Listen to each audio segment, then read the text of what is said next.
Assalamualaikum. Okey, hari ni kita nak sambung tajuk mikroorganisma. Minggu lepas kita dah belajar tentang fungi dan kita juga dah belajar tentang alga dan kita juga dah belajar tentang protozoa, betul? Okey, so pada minggu ni kita nak belajar tentang kelas yang keempat dalam mikroorganisma iaitu bakteria. Okey, bakteria. Pernah dengar tak nama bakteria? Siapa kat sini yang tak pernah dengar tentang bakteria? Okey, angkat tangan. Okey, semua mesti pernah dengar kan? Paling lazim kita dengar tentang Yakult, Vitagen yang kita duk makan tu sebenarnya adalah minuman yang ada kultur bakteria dalam dia. Okey, bakteria ni merupakan mikroorganisma unisel yang saiznya antara 0.2 mikro, okey, 0.2 mikrometer sehingga 10 mikrometer. Maksudnya sangat-sangat kecil. Okey, mikrometer ni kalau kita ikut ukuran dalam matematik, dia adalah bersamaan dengan 1 darab 10 kuasa negatif 6. Bayangkan betapa halusnya bakteria ni. So memang kita tak nampak, kita tak boleh tengok melalui mata kasar. So kita kena tengok melalui mikroskop. Dan biasanya kita lebih jelas bila kita tengok melalui mikroskop elektron. Mikroskop biasa pun kadang kita tak nampak. So kita kena guna mikroskop elektron. Okey. Bakteria ni dikelaskan, diberi nama berdasarkan bentuk dia. Okey, so kita ada 4 bentuk bakteria, iaitu yang pertama bentuk coccus. Okey, coccus ni maksudnya bentuk bulat. Okey, bulat. So bulat ni kita panggil bentuk coccus. Okey, bentuk bakteria yang pertama adalah bentuk bulat, bentuk coccus. Okey, bentuk yang kedua adalah bentuk gegelung. Okey, bentuk gegelung. Macam ni. Okey, gegelung ni kita panggil nama dia adalah spirillum. Okey, spirillum. Spiral. Dalam bahasa Inggeris kan spiral tu adalah gegelung. So dalam bahasa Melayu dia spirillum. Okey, dan seterusnya bentuk dia adalah bentuk macam silinder. Okey, bentuk silinder kat sini. Okey, bentuk silinder ni kita panggil sebagai bacillus.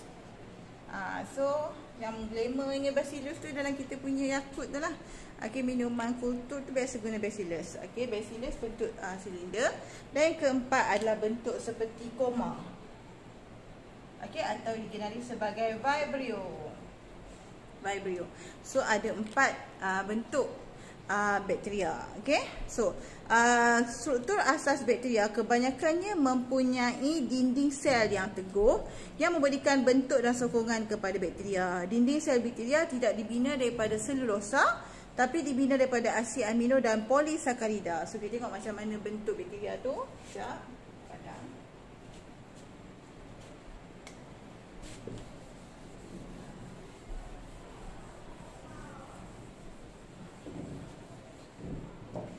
Okay, so bentuk dia macam ni. So asas dia macam, sebab dia ada macam dinding sel juga kan.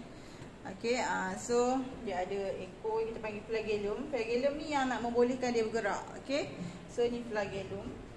Flagellum ni macam ekor lah untuk membolehkan dia bergerak. Lepas tu ukuran dia dalam 1 mikrometer, dalam 1 mikrometer, 2 mikrometer tadi kan.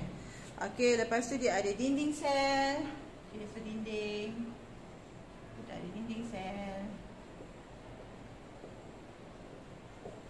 Lepas tu lagi kita ada kapsul. Dia seolah-olah dalam kapsul lah.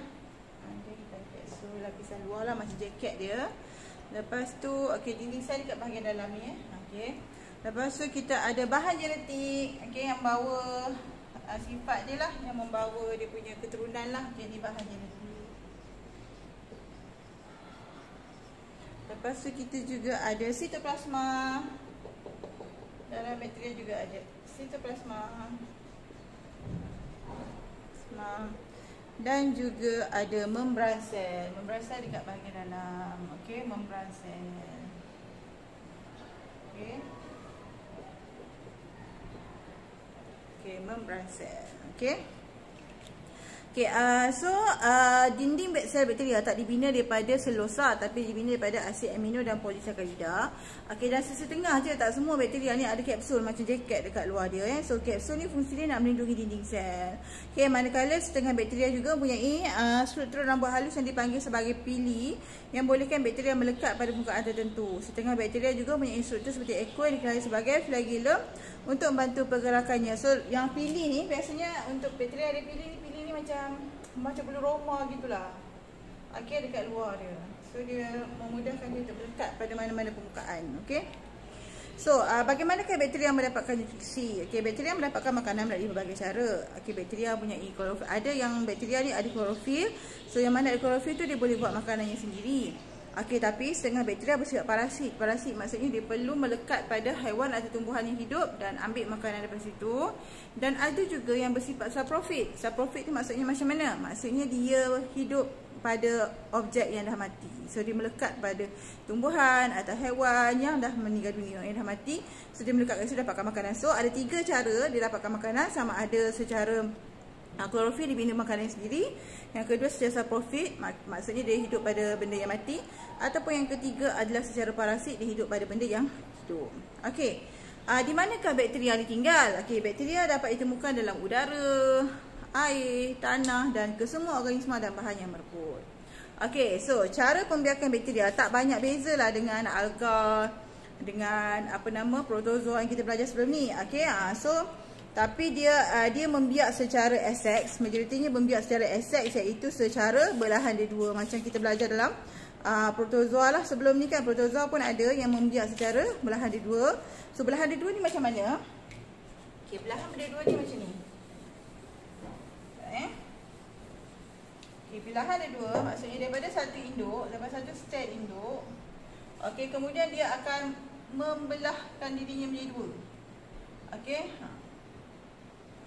Lepas tu bila sampai satu tahap yang dia matang, okay, ni sini dia akan pecah.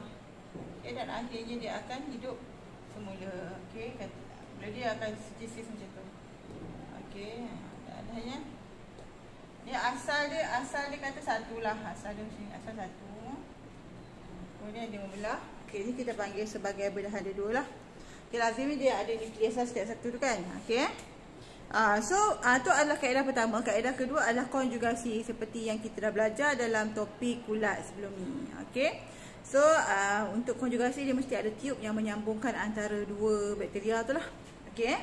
So ciri istimewa. Apakah keistimewaan bakteria ni? Okey, bakteria seperti Bacillus anthracis membentuk endosfera. Endosfera supaya dapat endospora supaya dapat bertahan dalam persekitaran yang ekstrim seperti kawasan yang panas, ada sejuk, kemarau dan kurang makanan. So jangan ingat dalam keadaan yang terlalu panas dan keadaan kemarau bakteria tak ada. Sebenarnya bakteria boleh hidup. Ada setengah bakteria ni dia ada endospora. So maksudnya dia boleh macam hibernasi diri dia. So dalam keadaan yang tak sesuai dia akan hibernate. Bila dapat keadaan yang sesuai dia akan hidup balik. Okey, endospora ni adalah spora yang terbentuk dalam sel bakteria dan mempunyai permukaan perlindungan yang kuat. Okey, permukaan perlindungan endospora ni akan pecah apabila kawasan persekitaran endospora sesuai untuk pertumbuhan dan seterusnya bercambah untuk membentuk bakteria baru. Okey, itu sahaja tentang bakteria. Dalam kelas seterusnya kita akan belajar tentang virus. Bye.